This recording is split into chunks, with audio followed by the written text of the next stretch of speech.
Hello students, good morning. चलिए आज हम आपके लिए जो पिछली क्लास में बेटा क्वेश्चन हमने लीव किए थे, क्वेश्चन जो हमने आपके लिए छोड़े थे, उन प्रश्नों के हल हम आज आपके लिए लेके आए हैं। देखो बेटा, टॉपिक सबको पता है, टॉपिक चल रहा है अपना एडवर्टीजमेंट्स, और एडवर्टीजमेंट में जॉब वैकेंसी यानी कि नौकरी लेने या देने से संबंधित। देखिए बेटा, दो क्वेश्चन जो मैंने आपके लिए छोड़े थे, उन दोनों प्रश्नों के हम आज यहाँ पे आंसर करेंगे। तो देखो, अपना पहला क्वेश्चन था बेटा, you have done data entry operator course, यानी आपने डेटा एंट्री ऑपरेटर कोर्स किया है। अब आप खूब अच्छे से जानते हैं बेटा, डेटा एंट्री ऑपरेटर कोर्स किसका होता है बेटा? कंप्यूटर का होता है। किसका होता है? कंप्यूटर कोर्स का। नाउ अब यू वांट टू सीक, अब तुम तलाश करना चाहते हो ए पार्ट टाइम जॉब। अब देखो यहाँ पे लिखा हुआ है बेटा, ए पार्ट टाइम जॉब, यानी आधे समय की नौकरी तलाश करना चाहते हो इन ए कंपनी, किसी भी कंपनी में। राइट ए क्लासिफाइड एडवर्टाइजमेंट, यानी कि एक वर्गीकृत विज्ञापन लिखिए। ओके स्टूडेंट्स, अब यहाँ पे हमको स्पष्ट दे रखा है कि राइट ए क्लासिफाइड एडवर्टीजमेंट, लेकिन हमें ये नहीं दे रखा कि हमें विज्ञापन लिखना कौन सा है। तो हम जब इसकी भाषा को हम देखेंगे बेटा, तो भाषा से हमें पता पड़ेगा अच्छी तरह से कि इसमें कोई लड़का है जो किसी जॉब की तलाश में है। ओके, अब हम देखो इस प्रश्न को देखेंगे तो आराम से हम देख सकते हैं कि ये ना तो बेटा शादी से संबंधित है, तो मैट्रिमोनियल हो नहीं सकता, ना ये शिक्षा से संबंधित है, शिक्षा से संबंधित तो है लेकिन प्रचार प्रसार इसमें शिक्षा का नहीं हो रहा है बेटा। इसमें देखो स्पष्ट दिख रहा है कि यू वांट टू सीक, तुम तलाश करना चाहते हो ए पार्ट टाइम जॉब। इसका मतलब ये जॉब की बेटा तलाश के लिए है। अब यहाँ पे ये विज्ञापन हमने आंसर के सामने सेट कर दिया मेरे बच्चों, ए जॉब वैकेंसी एडवर्टीजमेंट, यानी कि एक जॉब वैकेंसी एडवर्टीजमेंट। अब इस जॉब वैकेंसी एडवर्टीजमेंट की जगह हम रिक्वायरमेंट भी लिख सकते हैं। क्या लिख सकते हैं बेटा? रिक्वायरमेंट। ध्यान रखना इस चीज को। और ये जो हमने लिखा है सिचुएशन वांटेड, इस वांटेड की जगह हम यहां पे बेटा रिक्वायर्ड भी सेट कर सकते हैं। क्या कर सकते हैं बेटा? रिक्वायर्ड।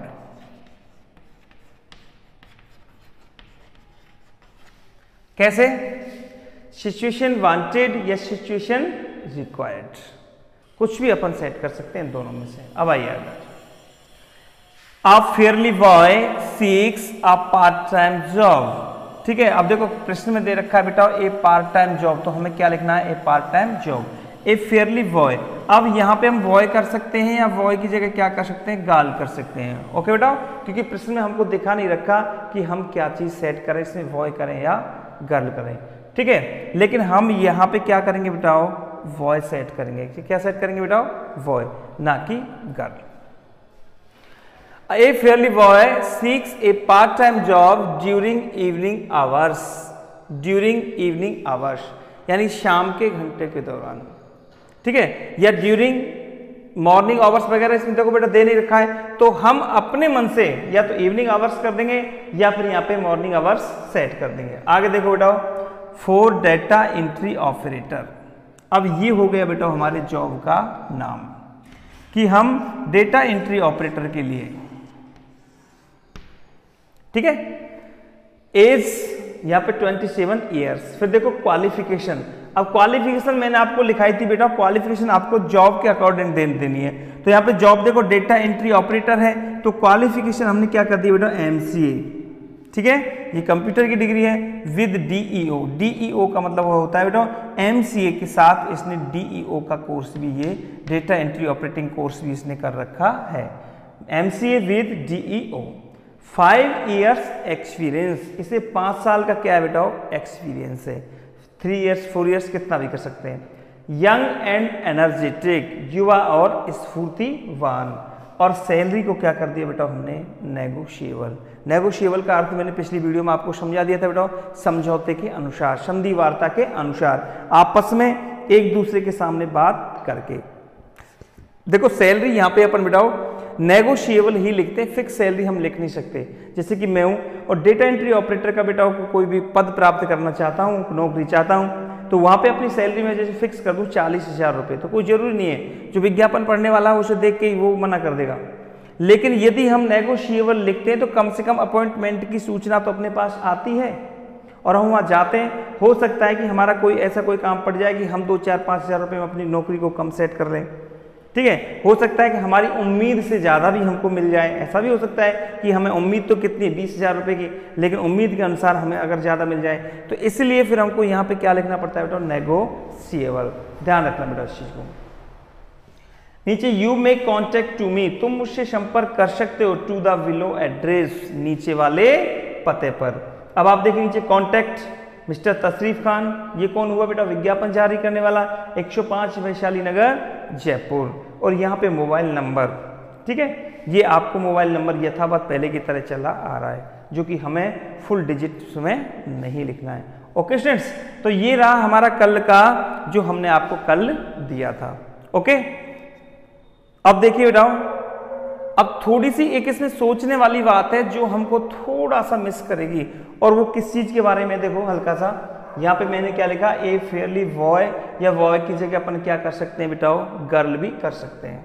ओके, अब आप ये कहोगे सर आपने बॉय लिखा है, हम गर्ल क्यों नहीं कर सकते, ए फेयरली बॉय, तो आप यहाँ पे गर्ल भी तो कर सकते हैं, तो आप बॉय करो या गर्ल करो। लेकिन एक चीज है बेटा, देखो हल्का सा समझाता हूं मैं आपके लिए।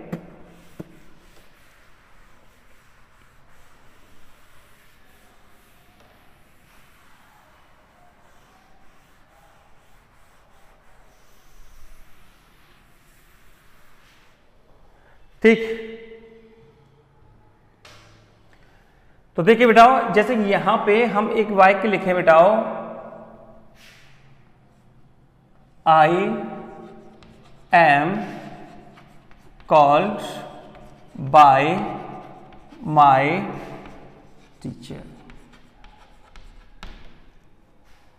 ठीक है बेटा। और यहां पे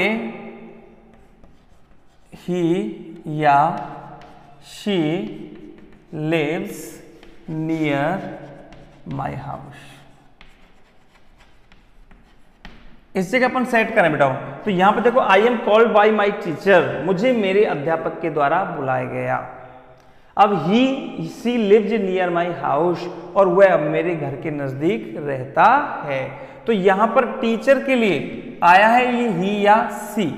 अब यहाँ पे ऑथेंटिक देखो हम जब पढ़ते हैं ग्रामर में, कंपटीशन की जब बेटा ग्रामर आती है कंपटीशन में, तो वहां पे ये सब सारी चीजें दी हुई होती हैं। ओके स्टूडेंट, अब यहाँ पे हम ये चूज करें कि हम ही सेट करें या सी सेट करें, ठीक है। और टीचर तो बेटा ही भी हो सकता है और टीचर हमारा सी भी हो सकता है, कुछ भी हो सकता है, क्योंकि जो अपना जेंडर होता है कॉमन जेंडर बेटा, कॉमन जेंडर आप जानते हैं, देखो जेंडर अपने कितने होते हैं बेटा, 4 होते हैं।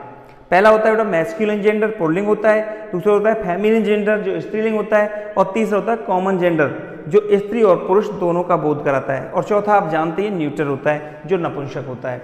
अब यहाँ पे ये टीचर कैसे जेंडर बेटा, कॉमन, इसके लिए हम ही भी ले सकते हैं और सी भी ले सकते हैं। लेकिन आपको ध्यान रखना है बेटा, इंग्लिश के अंदर हम फर्स्ट प्रायोरिटी देते हैं किसको, ही को, इंग्लिश हो या हिंदी हो।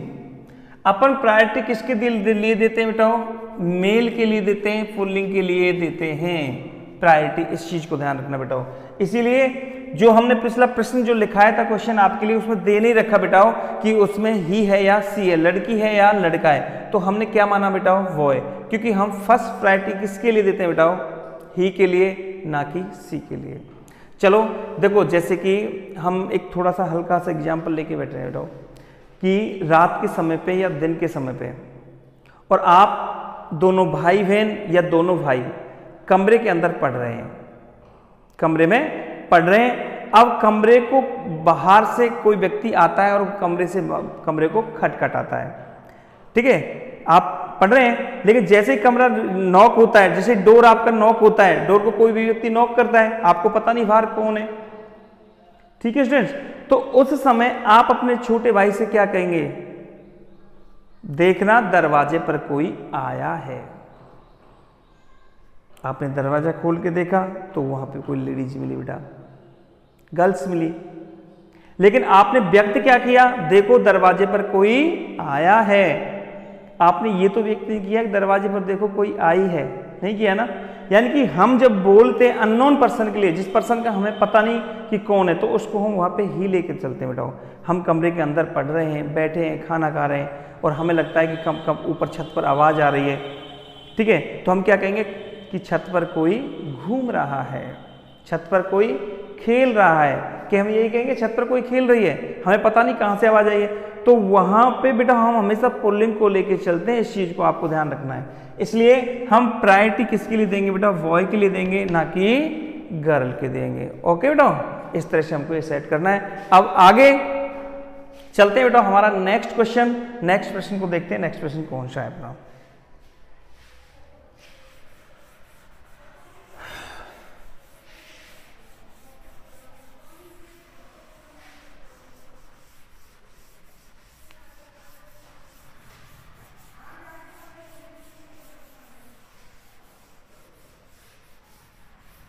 वीडियो को ढंग से अच्छे से आप देखते रहो बेटा,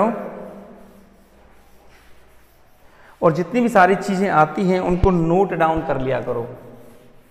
अब देखिए अपना नेक्स्ट क्वेश्चन, और अपना नेक्स्ट क्वेश्चन लिखाया था हमने कल बेटाओ आपके लिए क्वेश्चन नंबर 2, और क्वेश्चन नंबर 2 था बेटाओ, you are the principal of Tagore senior secondary school,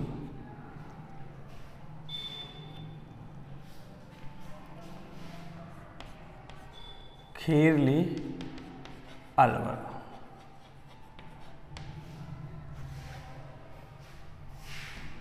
Your English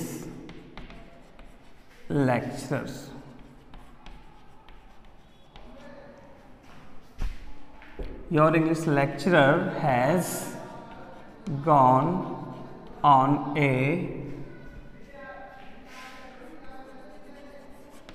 long leave of 1 year. Now you need an English lecture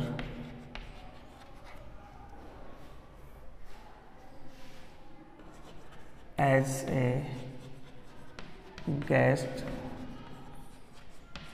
faculty.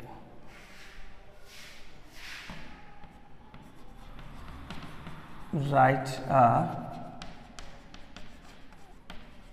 classified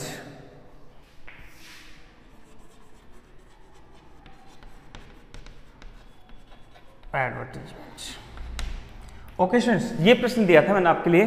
तो देखो, you are the principal of Tagore senior secondary school Kherli Alwar, यानी कि school का नाम कुछ भी हो सकता है बेटा, या फिर स्कूल का नाम दिया हुआ भी नहीं हो सकता है, ठीक है। तो आपको देखना, you are the principal of Tagore senior secondary school Kherli Alwar, यानी तुम Tagore senior secondary school Kherli के क्या हो बेटा, हो प्रधानाचार्य हो। अब योर इंग्लिश लेक्चरर, अब इंग्लिश लेक्चरर की जगह कोई और लेक्चरर भी हो सकता है, क्लर्क भी हो सकता है, कुछ भी हो सकता है। Your English lecturer has gone, जा चुका है, ऑन ए लॉन्ग लीव, एक लंबी छुट्टी पर, ऑफ 1 ईयर, ठीक है। यानी आपका जो अंग्रेजी का अध्यापक है बेटा, वो 1 साल की लंबी छुट्टी पर चला गया है। अब आगे, now you need an English lecturer, अब तुम्हें एक इंग्लिश के लेक्चरर की आवश्यकता है, as a guest faculty, guest faculty के रूप में, write a classified advertisement. Okay बेटा, देखिए स्कूल में बेटा टीचर जो फिक्स होते हैं, जिनके नाम एनरोल होते हैं, वो बेटा एक एक ही होते हैं, ठीक है। अब टैगोर स्कूल का जो फिक्स जो टीचर था, वो कहाँ चला गया, 1 साल की लंबी छुट्टी पर। अब यदि विद्यालय का प्रधानाचार्य कोई और कोई टीचर लगाएगा, तो उसे गेस्ट फैकल्टी के रूप में लगाएगा, यानी कि पुराना टीचर जब आ जाएगा तो ये नया टीचर चला जाएगा, उसे बोलते हैं बेटा गेस्ट फैकल्टी, यानी अतिथि के रूप में जो सेवा देता है। अतिथि मेहमान, जैसे कि मेहमान होता है अपने घर पे फिक्स थोड़ी होता है, मेहमान आया और गया, काम हुआ और गया, उसी तरह से उसको बेटा गेस्ट फैकल्टी बोलते हैं। अब यहाँ पे इस प्रश्न को यदि हम बेटा देखेंगे, यदि इस प्रश्न को हम देखें तो इस क्वेश्चन में किसकी तलाश हो रही है बेटा? जॉब की तलाश नहीं हो रही। जो स्कूल का प्रधानाचार्य है वो जॉब दे रहा है। पद कैसा है? इसमें रिक्त है। इसको इंग्लिश के अध्यापक की क्या है बेटा? आवश्यकता। जब हम इसको बड़े दिमाग से क्वेश्चन को देखेंगे, ठीक है, कुछ ही क्षणों में हमें पता चल जाएगा कि ये विज्ञापन अपना कैसा है? Job vacancy. ना तो मैट्रिमोनियल है ना ये एजुकेशनल है, ठीक है। तीसरे नंबर वाला अपना कैसा हो जाएगा? जॉब वैकेंसी हो जाएगा। और आंसर के सामने माय डियर स्टूडेंट्स, मेरे प्यारे बच्चों, यहाँ पे हम लिख देंगे ए जॉब वैकेंसी एडवर्टीजमेंट।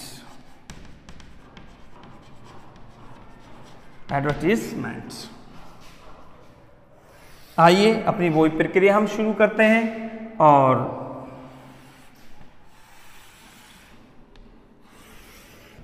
चलिए सबसे पहले टाइटल डालेंगे। और टाइटल में आप अच्छे से जानते हैं बेटा, टाइटल इसका क्या होगा? Situation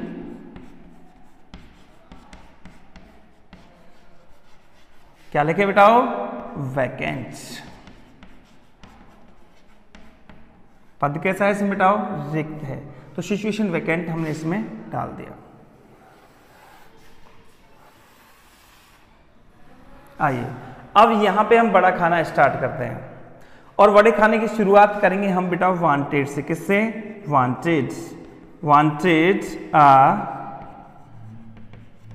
Fairlie. अब वही चीज बेटा क्या डालेंगे हम? बॉय, ना कि girl. Wanted A Fairlie boy for job का नाम इंग्लिश लेक्चरर। आप नियम देख लिया करो बेटाओ, नियम की कॉपी है उसको अपने पास रख लिया करो, जिससे कि एक एक चीज का पता चल जाएगा। अब हम इसके बाद क्या लगे? Wanted a fairly boy for English lecturer. अब इंग्लिश लेक्चरर लिखने के बाद यहाँ पे बेटा हमको एज फिक्स नहीं करनी।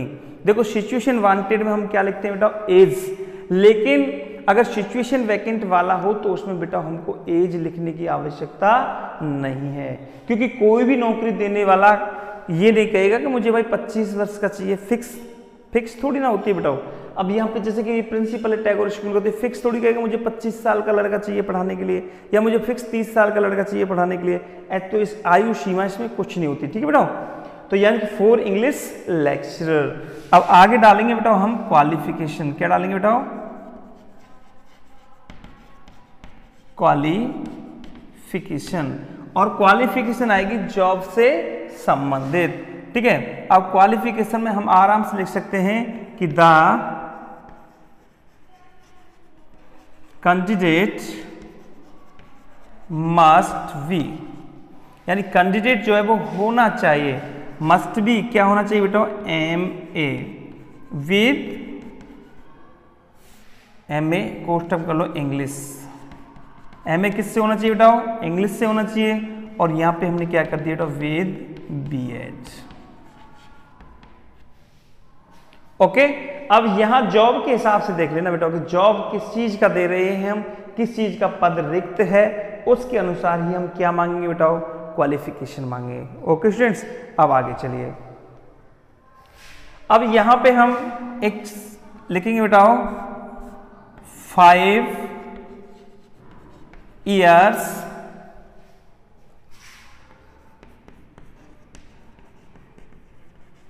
Experience is essential. देखिए सिचुएशन वांटेड में तो हमने केवल क्या किया था बेटा? 5 years एक्सपीरियंस। लेकिन अगर सिचुएशन वैकेंट का है तो नौकरी देने वाला यही कहेगा बेटा कि 5 वर्ष का अनुभव कैसा होना चाहिए? अति आवश्यक हो। यानी कि 5 वर्ष का अनुभव कैसा है? आवश्यक है। यानी कि जो कैंडिडेट है उसको 5 वर्ष का अनुभव होना चाहिए।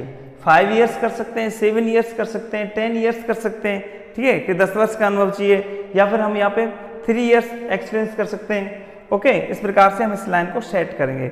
शायद ये लाइन मैंने आपको कल के नियम में शायद लिखा ही नहीं थी, मुझे अब ध्यान आ रहा है हल्का सा कि ये एक्सपीरियंस वाली लाइन हमने नहीं लिखी थी। किसमें? क्योंकि कल का जो वीडियो था बेटा वो थोड़ा सा मैंने हल्का सा जल्दीबाजी में बनाया था, क्योंकि ऐसे ही कोई अर्जेंट कोई काम था, तो इस वजह से। ओके बेटा, 5 years एक्सपीरियंस इज एसेंशियल। अब आगे चलेंगे बेटा हम 5 years एक्सपीरियंस। अब क्या रहेगा बेटा, young and energetic. Young and energetic. अब बात आती है बेटा किसकी, सैलरी।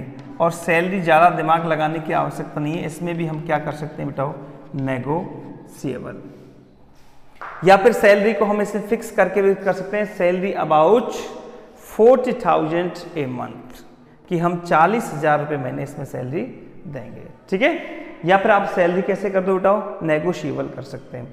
नीचे की जो लाइन है, ये लाइन, इसको आपको बेटा बड़े ध्यान से देखना है स्टूडेंट्स, क्योंकि मुझे पक्का पता है कि ये लाइन मैंने आपको नहीं लिखाई थी उसमें। अगर सिचुएशन वैकेंट का है तो सिचुएशन वांटेड में हमें ये पंक्ति नहीं लिखनी। देखिए ये जो लाइन है ये हमें फिक्स करनी, जैसे प्लीज, क्योंकि जो नौकरी देने वाला है वो नीचे नीचे बेटा इस लाइन को बिल्कुल फिक्स करके लिखेगा, please walk in interview, please walk in interview, कि कृपया साक्षात्कार के लिए आए, इंटरव्यू के लिए आए। ओके, क्योंकि जो रिक्त पद देगा, नौकरी के लिए बुलाएगा, तो इंटरव्यू के लिए भी बुलाएगा बेटा, इसलिए हमें ये इंटरव्यू वाली लाइन और नीचे सेट करनी है, प्लीज वॉक इन इंटरव्यू। अब यहाँ पे ऑन लिख करके यहाँ पे हम कोई भी बेटा एक डेट सेट कर देंगे। यहाँ पे जैसे हमने यहाँ पे एक डेट सेट कर दी बेटा 15 सितंबर 2020। ठीक है, यानी 15 सितंबर 2020 को कृपया साक्षात्कार के लिए आए। बिटवीन, अब बिटवीन लगा के अपन टाइम सेट कर देंगे, जैसे बिटवीन 9 AM टू, और यहां पे हमने कर दिया बेटा 12:30 PM। सुबह 9 से 2 तक, 9 से 1 तक, 9 से 12:30 तक। ठीक है, इतने बजे तक। अब आगे करेंगे बेटा इन द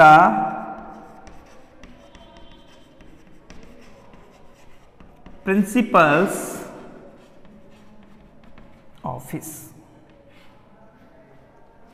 ठीक है, यानी कि इन द प्रिंसिपल्स ऑफिस, कृपया साक्षात्कार के लिए आए 15 तारीख को बिटवीन 9 AM टू 12:30 PM, 12:30 के बीच में, in the principal's office, principal के ऑफिस में।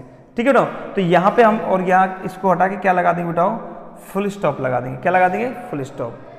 अब आपको ये ध्यान रखना है बेटा कि अगर स्कूल से संबंधित है तो साक्षात्कार के लिए हम कहाँ बुलाएंगे बेटा, प्रिंसिपल के ऑफिस में।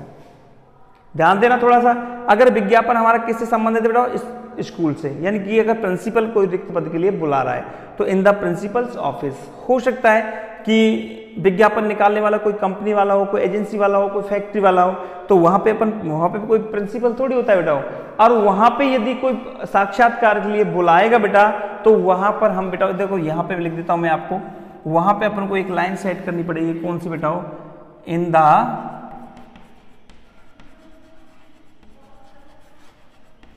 Managers office. कहां पे बेटा, इन द मैनेजर्स ऑफिस।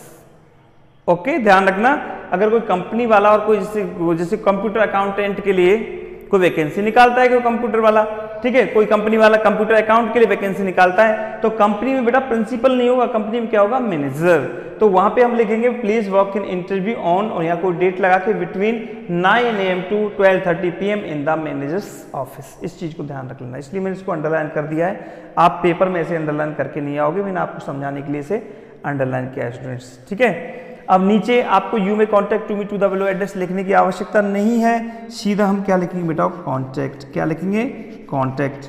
अब कॉन्टैक्ट में ध्यान दे बेटा, इसके में हल्का सा नेम एंड एड्रेस, जैसे हमने यहाँ पे कॉन्टैक्ट डाला बेटा मिस्टर, और यहाँ पे किया हमने बेटा राजवीर, और यहाँ पे सेट कर दिया बेटा पारिक, मिस्टर राजवीर पारिक। और यहाँ पे फिर कोष्टक में लिखेंगे अपन बेटा क्या, प्रिंसिपल। राजवीर कौन है बेटा, प्रिंसिपल है। अगर कंपनी से संबंधित है तो कोई नाम लिख के यहाँ का लिख दिया बेटा, मैनेजर लिख दिया, डीलर लिख दिया, सेल्समैन लिख दिया, प्रोप्राइटर, जो उसका पद है वो यहाँ पे अपन ने सेट कर दिया बेटा, क्योंकि कोष्टक में हमको सिर्फ डेजिग्नेशन लिखना है। नीचे क्या लिखेंगे बेटा, एड्रेस। अब ये जो प्रिंसिपल है, ये प्रिंसिपल अपने घर का एड्रेस नहीं लिखेगा बेटा, कहाँ का एड्रेस लिखेगा, स्कूल का। ठीक है, ध्यान रखना। और यहाँ पे हम लिख देंगे बेटा Tagore senior secondary school,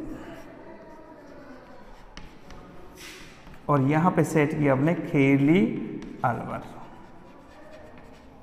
okay, और यहाँ पे नीचे बेटा अपन सेट कर देंगे क्या, मोबाइल नंबर। ओके स्टूडेंट्स, जैसे मोबाइल नंबर अगर नीचे नहीं दिख रहा है तो मैं यहां सेट करता हूं आपके लिए।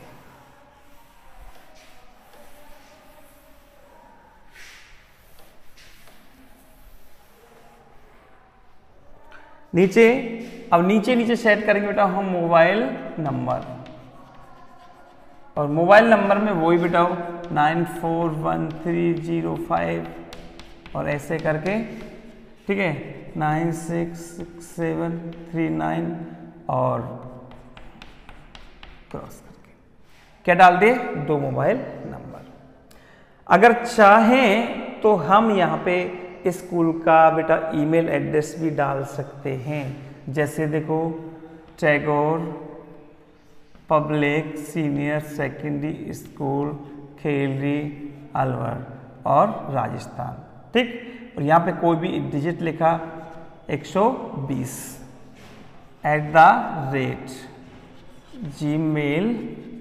@gmail.com। इस तरह से बेटा हम यहाँ पे अपना ईमेल एड्रेस भी डाल सकते हैं। किसका, स्कूल का। अगर नहीं डालें तो कोई दिक्कत वाली बात नहीं है। देखो बच्चे नहीं हो, आप सब ईमेल एड्रेस बनाना जानते हो बेटा। ईमेल एड्रेस में सबसे पहले क्या लिखते हैं बेटा अपन, नाम, फिर कोई भी डिजिट लगाते हैं, फिर @, फिर जीमेल ईमेल, किस साइट पर, जीमेल पर, कोई ईमेल पर, कोई याहू पर, कोई सरफराज पर, कितनी साइट चल रही है बेटा, किसी साइट पर हम बना सकते हैं .com। इस तरह से हम इसको लिख सकते हैं। ईमेल एड्रेस लिखने का तरीका और विशेष जो ध्यान देने की बात क्या है बेटा ईमेल में, कि आपको प्रत्येक लेटर स्मॉल लेटर लिखना है। कैसा लिखना है बेटा, स्मॉल। कहीं भी आपको कैपिटल यूज नहीं करना है, ना तो शुरू में, ठीक है, शुरू में भी आपको कैपिटल यूज नहीं करना होता है, और आपको कोई भी स्पेस भी नहीं देना होता है। ठीक है, ये ईमेल लिखने का नियम है बेटा, कि कोई भी स्पेस नहीं होना चाहिए शब्द के बीच में, यानी एक ही सीरीज में होने चाहिए सारे वर्ड्स, और कोई स्पेस नहीं होना चाहिए, और कैपिटल लेटर्स का यूज इसके अंदर नहीं होना चाहिए। इस तरह से हम ईमेल एड्रेस लिखते हैं। अगर इसको ना भी लिखे बेटा तो कोई दिक्कत वाली बात नहीं है कि भाई सर इसका नंबर कट सकता है, कि बेटा इसका कोई भी नंबर नहीं कटता है, और इस प्रकार से हम इसको सेट कर सकते हैं। ओके स्टूडेंट्स, देख लीजिए, निहार लीजिए ढंग से, अच्छे से। ओके स्टूडेंट्स, तो देखिए अब आज के लिए बस इतना बेटा। कोई भी दिक्कत, कोई भी प्रॉब्लम हो तो आप हमें शेयर कीजिए, कमेंट बॉक्स में भेजिए, ठीक है। और शायद आपकी समझ में आ गया हो बेटा। अब यहाँ से आगे कल नेक्स्ट जो क्लास अपनी आएगी उसमें हम लेकर आएंगे अपना अगला वाला नया एडवर्टीजमेंट, बड़े हिसाब से शानदारी से पेश करेंगे आपके सामने। अकोमोडेशन एडवर्टीजमेंट, किराए पर लेने या देने से संबंधित। ओके स्टूडेंट्स, आप बस पढ़ते रहो। Keep on watching this video and keep on your study. Okay students, तो eat, drink and you be merry, कर रहो, खुश रहो।